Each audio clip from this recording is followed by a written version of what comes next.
Então, de cara, você deve estar se imaginando, peraí, então deixa eu ver se eu entendi. Então, primeiro eu tenho que definir informações que vão ser requisitadas, é isso? Então, definir variáveis é como se eu estivesse definindo informações para quando houver perguntas eu ter as respostas. Na prática seria isso? Exatamente. Né? Então, por exemplo, quando você vai prestar vestibular, você define seu conhecimento através de estudo. E quando o mesmo for colocado à prova, você terá as respostas corretas. Pode dizer que variável é isso também. Então, olha só, de cara eu estou definindo 3 variáveis. Uma vai ser responsável pelo tamanho. Detalhe, tudo que está em preto, tá? Tudo que está em preto não são palavras reservadas, podem ser mutáveis, tá? São nomenclaturas, formas de eu me organizar, tá ok? Então, por exemplo, eu estou aqui definindo a partir do fim da linha de instrução, ponto e vírgula, praticamente em toda a linguagem de programação, ponto e vírgula é entendido como o fim da linha de instrução, como se fosse o fim de uma ordem de comando. Por exemplo, vá levar esta carta aos correios. Isso é um comando, ok? E imagina que o ponto e vírgula é como se fosse uma assinatura, um fim de linha de instrução. Tipo assim, é como se fosse um tchau, até logo, é uma forma de você dizer que aquele comando foi dado e acabou.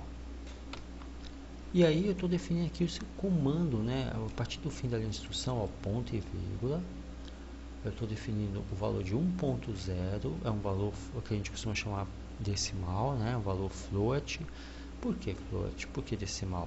Porque é um valor numérico que usa casa decimal, por exemplo, não é um valor inteiro. Valores inteiros são valores como, por exemplo, deixa eu chamar aqui o nosso vulgo bloquinho de notas, né? 500, 100, 30, 1. Isso são valores inteiros, tá ok? Só que valores fracionados são, por exemplo, 0.5, 1.6, 100.20 e assim sucessivamente. Então, isso são valores float, tá? Eu estou declarando 1.0 e estou atribuindo sinal de igual em linguagem de programação, independente qual seja, nunca é comparativa, é atribuição. Estou atribuindo, a partir do fim da instrução, estou atribuindo o tamanho 1. 1 é um número, um valor absoluto, é o valor real. Imagina que o seu, por exemplo, imagina que a sua altura seja, sei lá, 1,79 m. 1 seria o teu tamanho real, tá? Por exemplo, 1.2 seria o teu tamanho mais 0.2, ou seja, imagina, se você tem 1,79 mais 0.2, você vai ficar mais ou menos com 1,85, 1,86 de altura, tá ok? Se você não entendeu, não seja por isso. Deixa eu pegar aqui e fazer uma exemplificação gráfica, né? Chama aqui o hexagon.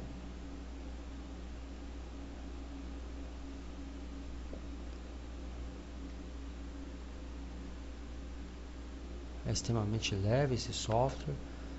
Por exemplo, cubo. Cliquei.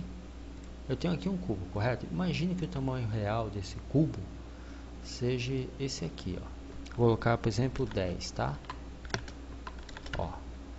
E aí, o tamanho real é o valor, 1 é o tamanho absoluto de um elemento. Digamos que o valor absoluto seja 10, tanto aqui na largura, comprimento quanto a altura. Agora, digamos que quero aumentar isso, o tamanho desse cubo aqui para 1.2, sendo 1 valor absoluto, né? Que estamos vendo aqui. Então, 1 é o valor absoluto e eu quero aumentar para 1.2. Quer aumentar para 1.2? Perfeito. 1.2 seria equivalente a esse aqui, ó, 10.2. Olha só. O cubo alargando. Agora eu quero aumentar em 0.9. Ok, 0.9. Estou aumentando. Agora eu quero aumentar no dobro. Eu quero que ao invés do valor real seja 1, seja 2. Opa, então é o dobro. Eu tinha colocado 10, né? Então teria que ser 20. Foi falha minha, prontinho. Ou seja, tá aqui o dobro. Tá ok? É isso que significa o 1, tá ok? E aí, prova disso que eu vou ter, ó, por exemplo, eu quero que vocês observem o efeito do nosso primeiro código de programação, que é o Compre Mesh, ok? Ó, vou dar um play. Observem o tamanho. E aí, digamos que ó, vou jogar aqui, ó, por obséquio, eu vou jogar aqui nada menos do que 0.5, um exemplo, ok? Ou seja, metade. Se 1 é o valor absoluto, 0.5 é o que? É diminuir pela metade do tamanho do objeto.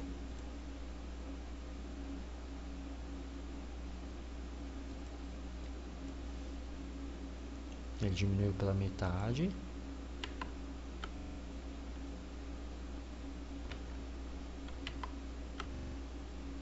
Ok, e aqui eu estou diminuindo para 1/10, tá bom? Então, que eu estou declarando aqui uma variável, a partir do fim da instrução, estou atribuindo o valor 1.0 à variável, e aí a variável tem que ter nomenclatura. A nomenclatura fica ao teu encargo. Uma vez dando um nome para uma variável, você tem que continuar com esse mesmo nome, né? Sempre. Por exemplo, não vai fazer nenhum sentido dar um exemplo prático no mundo real. Imagine que você sabe que, por exemplo, uma unidade física de um banco tenha um endereço numa rua, por exemplo, sei lá, rua Pamplona, ok? Quando eu peço para você ir no banco, sei lá, o banco X na rua Pamplona, você já sabe o endereço.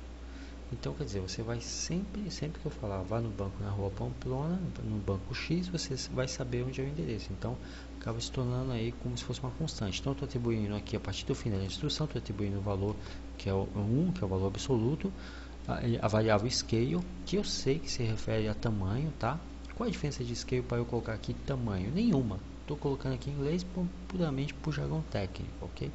Então, variável scale, ok? E eu sei que é uma variável porque está aqui a palavra reservada dizendo que eu tenho, a partir do fim da instrução, a atribuição do valor 1.0 à variável scale.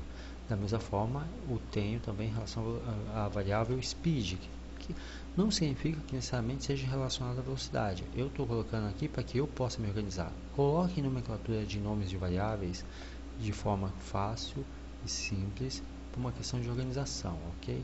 Ó, na prática, quando vocês estiverem programando, é legal você não se usa para nomenclatura de nome de variável caracteres especiais como porcentagem, comercial, asterístico, trema, ok, numeral, cifrão, arroba, tá, ponto de exclamação, entre outros. Não se usa isso para nomenclatura, tá, de variáveis, bem como não se usa espaçamento. Por exemplo, nome da variável, sei lá, tamanho, e aí eu chego aqui, por exemplo, do espaço e faço isso não se faz, tá? Então, vocês sempre procurem utilizar nomes curtos, fáceis de memorizar, fáceis de associar o que significa identificação, e aí vocês não vão se perder. Aqui é um código simples de 42 linhas. Agora imagine que você vai trabalhar em equipe, e isso é real, não é um exemplo hipotético, isso é real. É comum você trabalhar em equipe de desenvolvimento e os códigos de programação terem 100, 500, 1000, 10.000 linhas, é comum isso, tá? E aí aquela coisa, todo mundo tem que ser organizado, porque quando se trabalha em equipe, é normal um mexer no código do outro, né, na parte de programação, e principalmente quando um falta, ou às vezes porque ambos estão desenvolvendo o mesmo projeto ou módulo, então é comum você estar compartilhando. E também, mesmo que você esteja trabalhando sozinho, você não vai querer se perder no seu próprio código e perder tempo e ter que fazer refação e não entender o que está acontecendo, porque a coisa vai tomando uma proporção que você perde as rédeas, perde o controle da situação se você não for organizado desde o começo, ok? Então, estou colocando aqui uma variável que aqui, supostamente, eu estou dizendo que é relacionada ao tamanho, outra relacionada à velocidade, e estou agora aqui declarando uma variável do tipo boolean. Boolean é variável de natureza o que?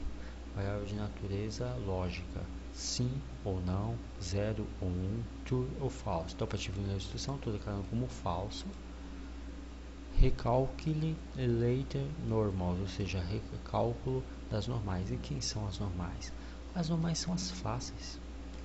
Isso mesmo, as normais são fáceis. Então, por exemplo, se você pega um software 3D, aqui como por exemplo o Hexagon, eu vou clicar aqui, ó, criei aqui uma esfera, né? Olha só, isso aqui são as normais. Ó, vou clicar, dar um zoom aqui. Opa, eu quero as faces. Ó, tá vendo onde estou passando o mouse e tá ficando aí azul royal? Então, isso a gente chama de normais. Normais são as faces. Quando você está trabalhando em 3D, tudo essa a posição dos vértices, né? Ou seja, desses pontinhos aqui que eu estou clicando, das arestas, ok, que são esses que eu estou passando com o mouse, e das faces, tudo isso é recalculado posição com base no valor x, y e z, e refração e cálculo de incidência de luz, porque a luz ela bate, ela colide com as faces, né?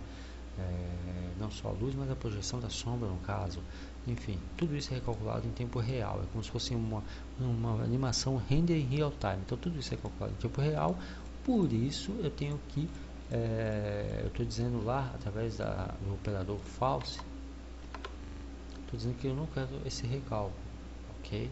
Para justamente não estar aí despendendo mais tempo, recurso e tornando a animação mais pesada, ok? Aí eu estou dizendo que não vai recalcular as normais, e eu acabei de mostrar para vocês o que são as normais, que são aquelas faces, tá ok? E eu estou dizendo aqui, ó, estou fazendo uma declaração privada. O que é private var? Ó, declaração privada significa, imagine da seguinte forma, no mundo real, digamos que só os seus amigos íntimos te chamam pelo seu apelido de infância. Então isso é uma forma privada de você ser chamado, uma forma particular.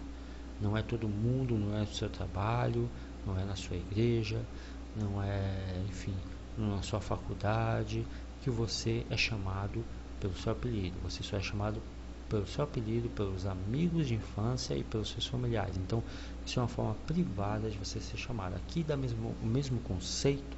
Eu estou aqui a partir do fim da linha de instrução. Eu estou declarando uma variável privada que só vai ser acessada a essa rotina, a esse programa. Não vai estar acessível a um programa externo. O nome desse programa é o crampmesh.js. Se eu sei que se tem a extensão JS, eu já sei que se destina a JavaScript, ok? Então, a natureza do programa é JavaScript. Então, eu estou dizendo aqui na prática, olha só que interessante, estou dizendo aqui na prática que essa variável é de natureza privada. A partir do final da instrução, vector tree. Eu estou declarando aqui uma matriz e estou associando essa matriz à variável base e vértice. Poxa vida, aí você fala, complicou agora. Como assim matriz? Eu estou declarando uma matriz vazia, né? Com base nos eixos x, y e z. Mas não se preocupa não, é fácil entender o que é uma matriz. Uma matriz, imagina uma forma de gelo, tá? Uma matriz na prática é como se fosse um recipiente que pode agrupar diversos elementos. Por exemplo, uma forma de gelo eu posso agrupar, sei lá, 12 pedras de gelo, um exemplo, tá? Enfim, e da mesma forma, a matriz ela pode agrupar diferentes tipos de elemento. Vale lembrar que cada elemento de uma matriz é uma variável. Então imagina, por exemplo, um ônibus escolar. Um ônibus escolar possui inúmeras crianças. Imagine o ônibus escolar como a matriz e as crianças como as variáveis, tá ok? Então, esse é um exemplo assim prático, né, que me veio aí à mente, mas você pode também pensar numa caixa de ovo, né? Tá certo que no caso todos os ovos são iguais, né? Então não daria para pensar nos ovos como variáveis, mas você pode pensar que todo o receptáculo, né, ou seja, todo o armazenamento coletivo que agrega diferentes elementos é uma matriz. E existem dois tipos de matrizes. Eu estou aqui separando, né, aqui no Solve 3D, no 3D Max, existem dois tipos de matrizes: matrizes unidimensionais e matrizes multidimensionais. Não quero complicar a sua cabeça, tá? Vou aqui explicar já já o que é. Por exemplo, uma matriz unidimensional é uma matriz de uma sequência só de elementos, ok? Por exemplo, eu estou aqui, você vê que eu separei em dois, né? Eu estou aqui com uma matriz que só tem uma fileira, ok? Estou aqui rotacionando para vocês, que pode agrupar nada mais nada menos que 7 elementos. Eu tenho uma outra matriz que ocupa duas fileiras e pode agrupar 14 elementos. Essa que eu estou girando é uma matriz unidimensional, tá vazia, tá? Tá vazia, mas pode agrupar aqui 3, 4, 5, 6, 7 elementos, ok? Então essa é uma matriz unidimensional, ou seja, possui só uma dimensão. Já a outra é uma matriz multidimensional, por quê? Porque ocupa nada mais nada menos, pode agrupar duas dimensões. A partir de duas dimensões em diante, a gente costuma chamar de matriz multidimensional, tá ok? E ainda continuando, olha só, o que eu estou dizendo aqui é que eu vou, aqui a princípio é como se é uma matriz unidimensional vazia, como se fosse aquela caixinha lá de forma de gelo vazia.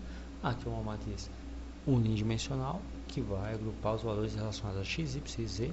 Estou dizendo que a mesma vai estar com seus valores copiados para a variável base vértice, ou seja, vértices de base, ok? E é uma variável privada, ok? Da mesma forma, estou fazendo aqui, mas não é com matriz. Estou pegando a partir do fim da instrução a variável, a cópia do valor da variável Perlin para noise, ou seja, ruído, tá ok? Noise é ruído em inglês, tá bom? Sempre que eu vou startar um programa em JavaScript na Unity, eu utilizo a rotina. Isso aqui é um padrão a nível de organização, tá? Chamado function start, ou seja, start é início, tá ok? Então, o que é uma rotina? Uma function, por exemplo. Olha, eu vou dar um exemplo, vai. Todo dia você acorda cedo, trabalha, né? Vai para o trabalho, depois para a faculdade, volta para casa, enfim, tem aí você tem o seu famoso checklist, né? Seus itens de sua lista de tarefa do dia a dia, né? Imagine que cada tarefa é uma rotina, exatamente isso. Function é uma rotina que vai executar o que? Uma sequência, né, de instruções. Então eu estou dizendo aqui que a minha rotina, você vê que a palavra é reservada, né? Minha rotina que se chama início. Aí o que é o parênteses, né? Veja bem, imagina da seguinte forma: você vai executar uma rotina, você vai, sei lá, na padaria, e aí seu pai, sua mãe, né?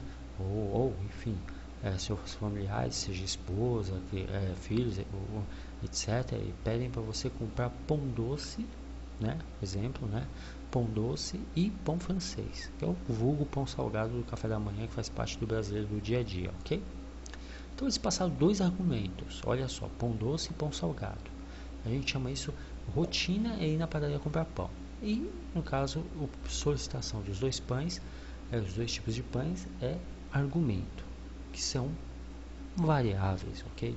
Só que aí vem a pergunta, poxa, Edward, legal, então quer dizer que essa é a rotina aqui, que se chama start, né? Ou seja, início. Aqui, entre parênteses, eu deveria colocar argumento? Não obrigatoriamente. Não obrigatoriamente. Se eu tenho ausência de argumento, ou seja, o parênteses está vazio, significa uma coisa só: que não há especificação do que deve ser feito. Por exemplo, se eu vou à padaria e ninguém me pede nada, eu vou comprar o que eu acho melhor para todo mundo. Se eu acho que para todo mundo melhor é o pão francês, eu compro o pão francês. Se eu acho que é melhor o pão doce, eu compro o pão doce. E por que isso? Porque não me foi passado nenhum argumento, nenhum tipo de solicitação, tá ok? Então com isso, aí você fala, então a rotina vira meio que como se fosse um comando, exatamente. Então a rotina início, estou atribuindo aqui a rotina Perlin. Aí você fala, como é que você sabe que é rotina? Simples, tudo em qualquer linguagem de programação que tem parênteses é rotina. A gente chama de função, function ou rotina, tá ok? Eu estou atribuindo aqui a partir do final da instrução a rotina Perlin, né? E a palavra new, né?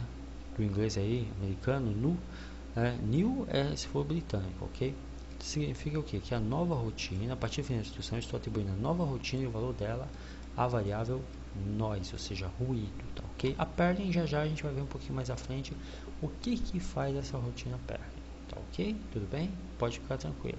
Essa rotina Perlin é que é responsável por aqui. Quando a gente dá aqui play, ó, vem todo esse efeito aqui, como se tivesse, sabe, ondas mesclando, navegando, entendeu?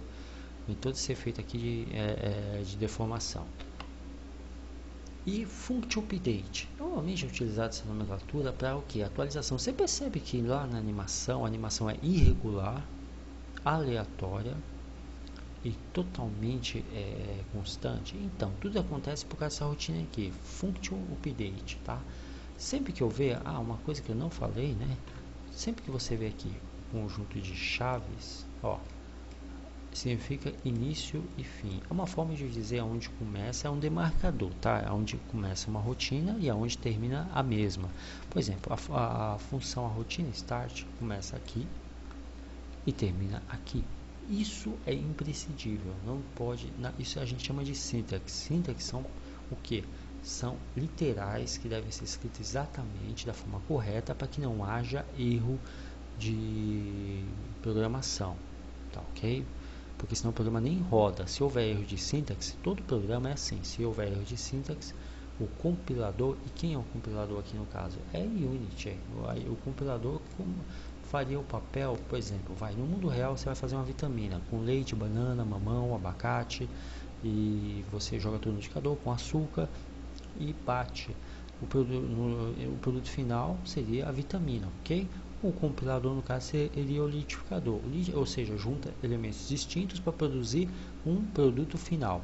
O liquidificador, no caso aqui, é Unity 3D. A Unity 3D bate o código de programação, mais os modelos 3D, se existir, ou elementos dinâmicos, como iluminação, partículas, etc. e tal, funde tudo e cria um produto final, ok? Nosso produto final aqui, você sabe, é esse aqui nesse caso, ok?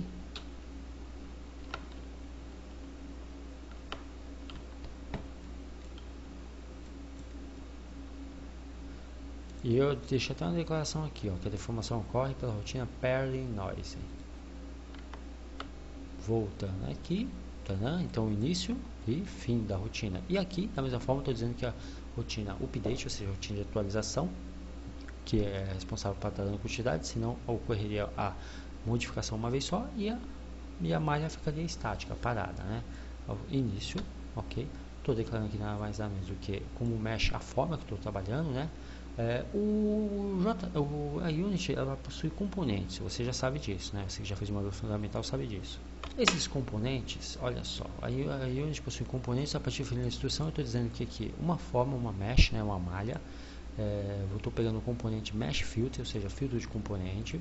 Aqui é um argumento, tá? Aí você fala, como assim, Eduardo?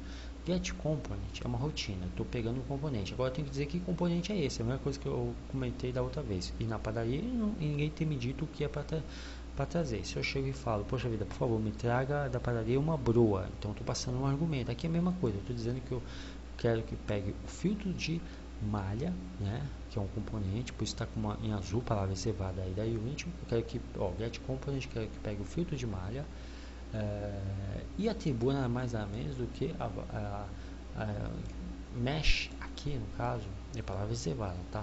Eu quero que pegue o componente, filtro de malha, atribua a mesh, ou seja, a forma, e eu não posso usar nunca, diretamente, nunca, nenhuma palavra reservada. Então eu estou pegando aqui o componente filtro de malha, estou atribuindo a palavra reservada malha e passando a cópia para a palavra, para a variável, né, mesh, ok? Que seria essa daqui. Estou passando aqui, eu estou endereçando. Sempre que você vê um pontinho, é uma forma de estar endereçando. Por exemplo, quando você passa o seu endereço para alguém, por exemplo, sei lá, rua do teste, aí vírgula, número, né, sei lá, número 50, espaço, casa 2. Então, pera aí, são 3 formas de endereçamento. A rua é um, número é o segundo e o terceiro é a casa. E aqui a mesma coisa, eu estou dizendo que a partir da variável mesh, eu quero que pegue o componente filtro de malha, atribua, né, a mesma, ou seja, a variável mesh, ok? Tudo bem? Então tá bom.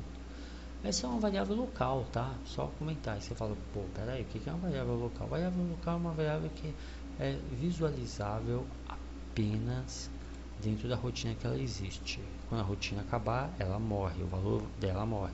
A rotina, no caso, é a rotina, o update, né? Então, enquanto o programa estiver rodando, ela vai estar visível aqui dentro da rotina. É mais ou menos assim.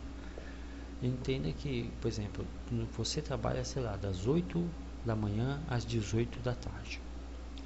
Você é o funcionário da empresa que você trabalha nesse período de tempo, das 8 às 18. Acabou esse período, você sai da empresa e deixa de ser o funcionário daquela empresa para poder ser um cidadão comum e exercer aí suas outras atividades sem nenhum problema. é a mesma coisa a variável. Então, dentro do que, enquanto essa rotina estiver sendo utilizável, ela existe. Acabou a rotina, acaba todos os valores das variáveis. Isso existe para que os recursos alocados na memória do computador sejam liberados. Eu vou falar um pouquinho mais disso adiante, tá ok? E aí eu venho aqui para uma rotina chamada if. Sem essa rotina eu não consigo imaginar nenhuma linguagem de programação usual na face da Terra, tá? Essa aqui é a rotina mais velha e mais antiga dos códigos de programação. Por quê? Porque ela funciona como um silogismo, né? Ela compara dois elementos ou mais para poder chegar no denominador comum. Compliquei? Tá bom, vou facilitar.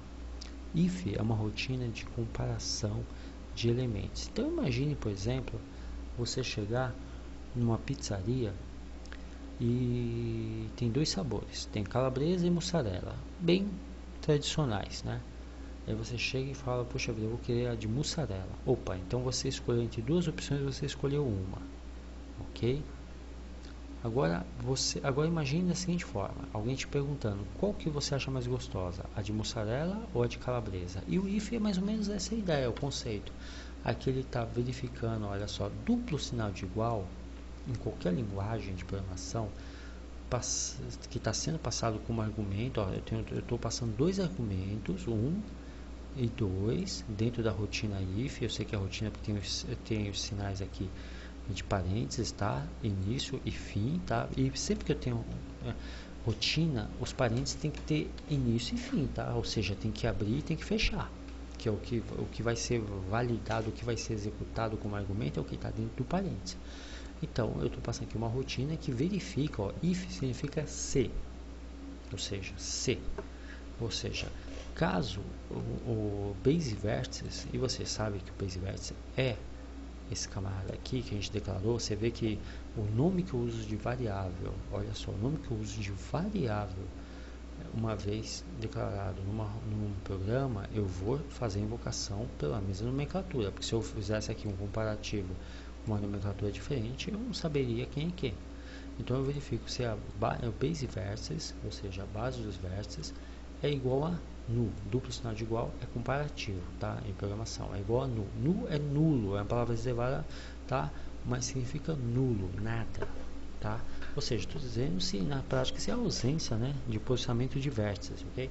Então eu verifico se é a ausência de posicionamento de vértices, eu quero que pegue os vértices da malha e atribua ao base vértices, ok? Olha só, na prática estou dizendo o seguinte, olha, se você startou o programa agora e não há definição da onde está a tua malha, então eu quero que pegue mais ou menos do que a partir do fim da instrução a variável vértices relacionada à malha, o mesh, que é esse aqui, né? E atribua os valores da mesma variável base vértices, ok? Tudo bem? Então, foi isso que eu fiz aqui na prática, tá bom?